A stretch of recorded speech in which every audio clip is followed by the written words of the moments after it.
Welcome back to another Vigor video. This is what I like to call part 3, the gameplay commentary / tutorial. So, I'm going to show you what it's like, or what it should be like, what you should do for your first game in Vigor.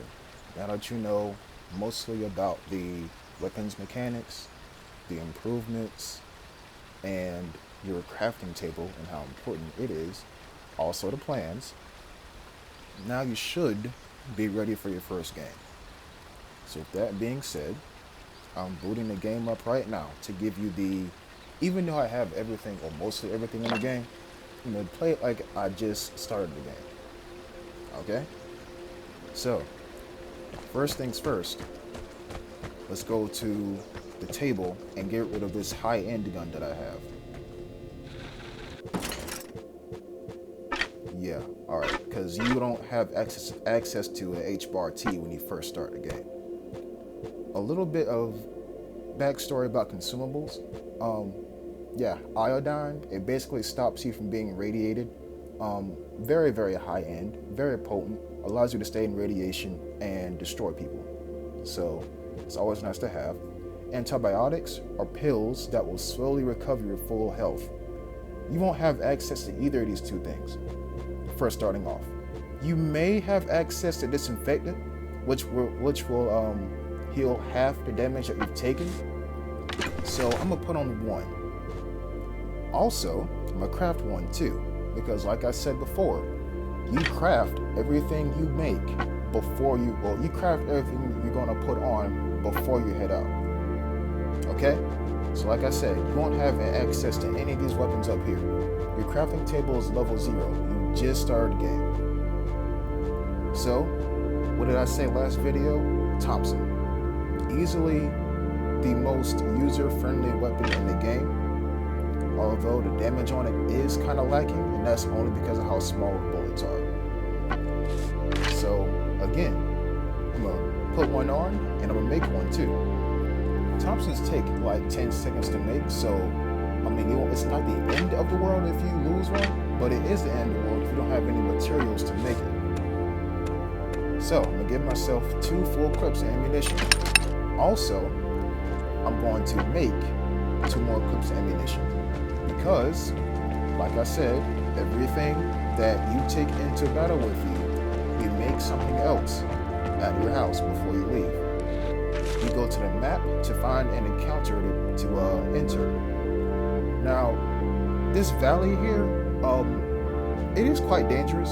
The bridges are definitely dangerous, but the battery drawable one, that is the smallest map in the game, and it allows you to practice your audio cues, how good you are at detecting audio. Oh, my rat traps are full. Yes, you can upgrade your rat traps to become boxes and not cans. So, more food quicker means more airdrops quicker. So, I'm gonna mark my wood log. You should do this too. Like I said, your wood log is your source of passive income for materials. And you need materials to make literally everything in this game from your house. I'll go around here and collect some more of my food from my rat traps. And we should be getting into a battle here, or an encounter here pretty soon. And so yeah, go ahead and just start. Of course, mute your TV, put on your headphones, blast them, and now we're going into a match. Your mental capacity should start getting raised when you see this loading screen. Pro tip, different weather will determine how you should play in this game.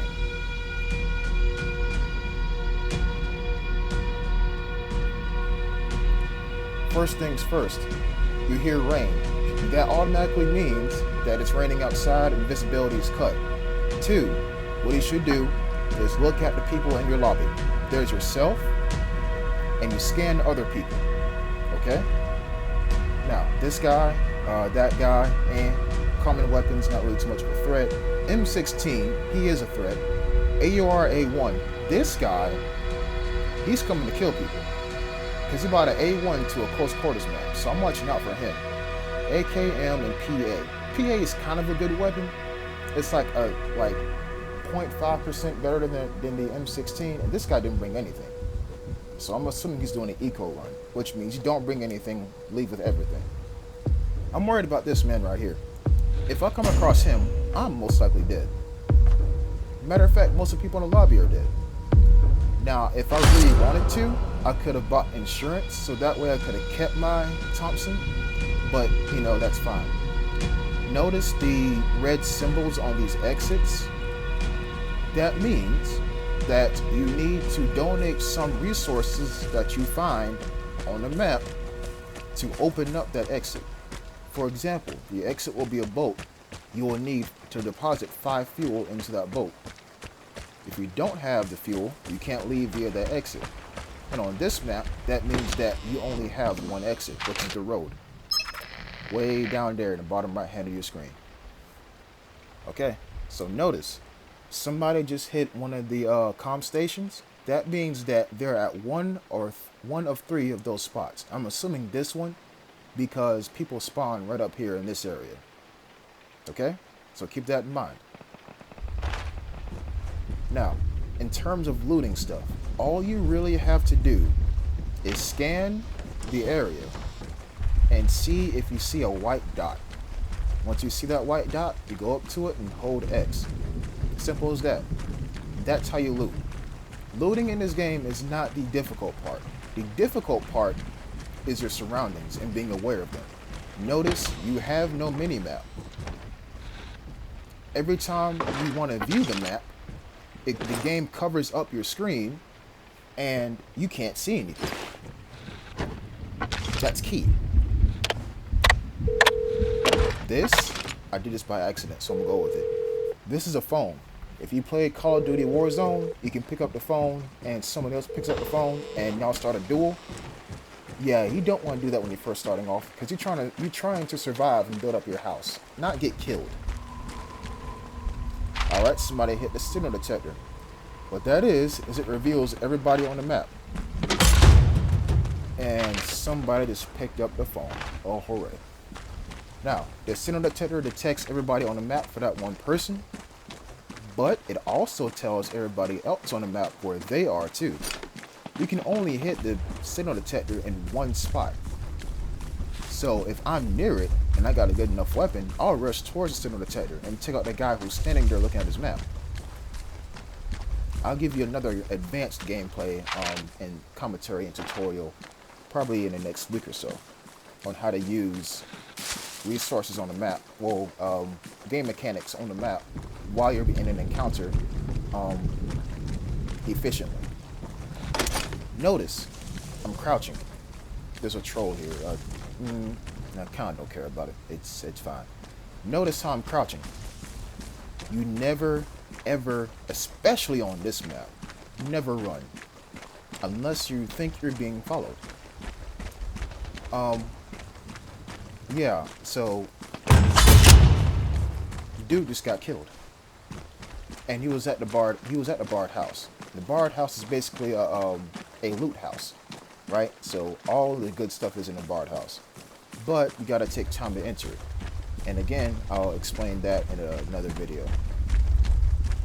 If you're having difficulty explaining, or if you're having difficulty comprehending anything I'm saying, watch my part 1 and part 2, and also go through some of my playlists. Everything I've talked about here, part 2 and part 1, will be put to work in my previous videos. Now, some landmarks will have weapons for you, so you can defend yourself. You notice there, I picked up 3 Mosin Nagant parts. I'm being followed. Time to run. Okay, audio cues. Where is he at? His door is open. Bad sign, but it's fine. I'm close the door anyway. Okay, now where is he at? Where's he at? Listen for the footsteps. Outside. He opened a door. He's inside the building. He's definitely inside the building. He's getting closer. and he killed me. Turns out the dude had a shotgun, and my Thompson didn't have enough weight to kill dude. Now, watch this. Did you hear that? His character made a noise, and the bottle, the disinfectant, made a noise too. Also, him reloading made a noise. Literally.